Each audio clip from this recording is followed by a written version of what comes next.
Details in the Avengers you'll only notice in slow motion.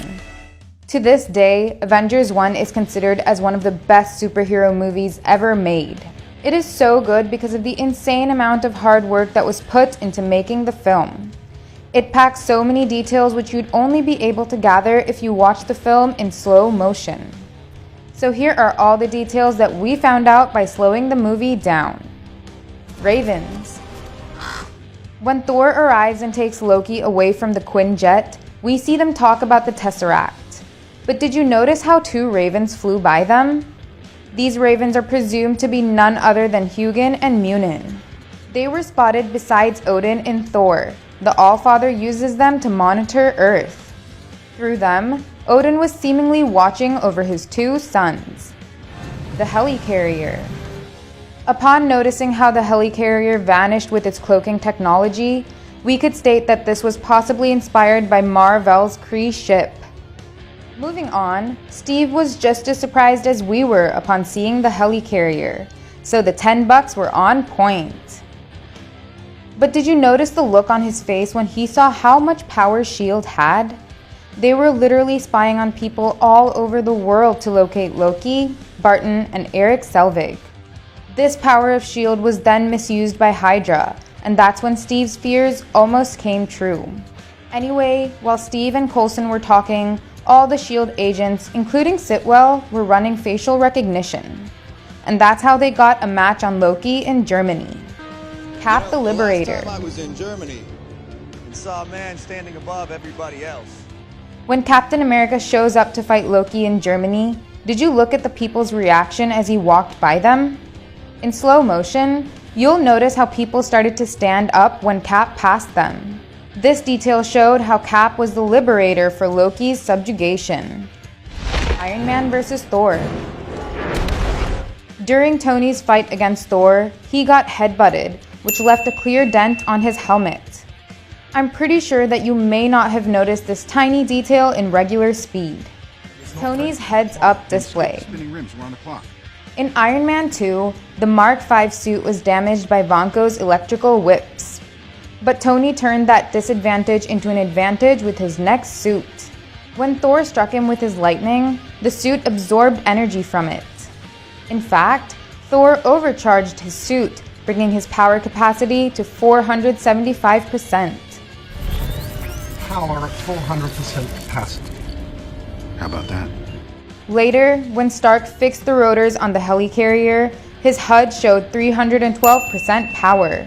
So, to fight Thor and keep the helicarrier afloat, Tony used up almost 2 suits worth of energy. After that, when Stark noticed the Chitauri appearing from the portal above Stark Tower, his HUD immediately switched from normal to offensive mode. Later, when the nuclear warhead approached New York, the HUD showed that the missile had a 33 blast mile radius. And the HUD also displayed the constant countdown of when the missile was going to blow. Marvel really puts a lot of work into Iron Man's HUD, so kudos to them. The nuke. Another detail that I'd like to point out is that when the nuke was launched, the pilot said that it was going to blow within 150 seconds. Packages sent. Detonation in 2 minutes, 30 seconds. Mark. And that's what happened in real time. The nuke took exactly 2 minutes and 30 seconds of the film's screen time to destroy the Chitauri mothership. Banner Hulk. Calling Hulk as Bruce Banner really angers him. Avengers 1 laid the groundwork for this.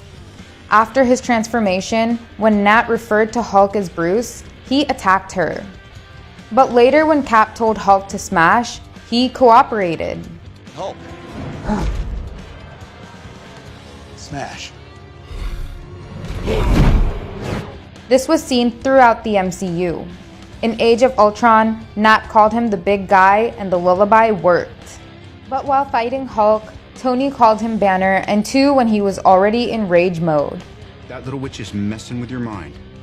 You're stronger than her. You're smarter than her. You're Bruce Banner. Right. Don't mention puny Banner. So it had to make him even angrier. The same happened in Thor Ragnarok, as Thor referred to Hulk as Banner. Hey, Banner! No Banner, only Hulk. What are you doing? It's me, He was smashed like a puny god by the Green Rage monster. Hulk likes to separate his identity from Banner, and that has always been the case. Tony the Spy. We noticed that Tony placed a bug upon the helicarrier to find out all of S.H.I.E.L.D.'s dirty secrets. While Natasha was talking to Loki and Steve looked for what S.H.I.E.L.D. was up to, Stark was trying to get into S.H.I.E.L.D. servers. That's when his virus was detected by Agent Hill and Nick Fury. It prompted a heated conversation between all important members present on the helicarrier. And this conversation was further intensified by the presence of the Mind Stone, which brought out the worst in all of them. The Tesseract nullified the scepter. Thankfully for the Avengers, Bruce Banner's search was able to pick up the gamma radiation of the Tesseract in time.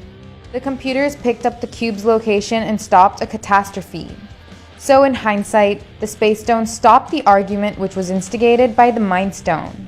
Also, what we didn't notice in regular speed was that Banner and the Avengers were able to figure out the Tesseract's location right before the explosion. That's how Banner and all other Avengers knew that they had to gather at the Stark Tower. When Tony reached the Stark Tower, he entered the building with his hands at the back. He was trying to distract Loki from the fact that he wasn't wearing any bracelets when he came in. That's how he was able to sneak those bracelets without Loki suspecting his ploy. And yes, the Tesseract nullified the Mind Stone once again when Loki tried to put Tony under his control. You see, Howard Stark built his arc reactor-based research from the Tesseract, so Tony's arc reactor is also based on that research. Thus, the Tesseract indirectly stopped the scepter once again. Hawkeye's weapons. Hawkeye's recurve bow has these buttons that help him choose his trick arrows. As he presses a button on his bow, his quiver attaches a different tip upon an arrow. He used a thermal arrow to burn a Chitauri flying cart. When Nat asked for help against Loki, you must have noticed that Clint was looking at him. But in slow-mo, you'd realize that at this moment, he pressed a button to activate an explosive arrow. That's how he outsmarted Loki and even the audience. I'd like to take a moment to point out Hawkeye's amazing burst shot arrow, which had a secondary attack that took down multiple soldiers. Clint's battle tactics. Right when Thor landed on the ground to tell Cap about the cube, look at what Hawkeye was doing in the background. We've always joked about what Hawkeye does when he runs out of arrows. Well, here's the answer.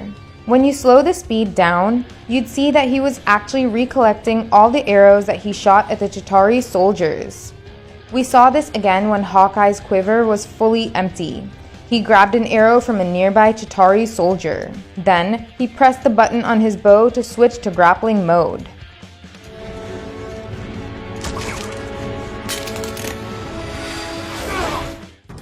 Tracking shot. During the final battle, Joss Whedon placed an amazing tracking shot which showed how all the Avengers were working together to take the Chitauri down. When Iron Man moved towards Captain America, all eyes were on him. But when you watch the film in slow-mo, you could actually notice Cap's insane battle moves. He jumped on a car, threw his shield at a Chitauri soldier, then caught it mid-air only to punt down another soldier. Right after that, Tony helped Cap take more soldiers down, and he flew off to throw all other soldiers that were climbing towards Hawkeye. The whole shot was beyond amazing. Shawarma Palace.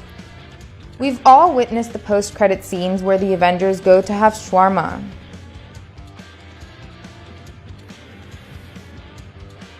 But did you notice that the Shawarma Palace also shows up during the battle? You ever tried shawarma? There's a shawarma joint about 2 blocks from here.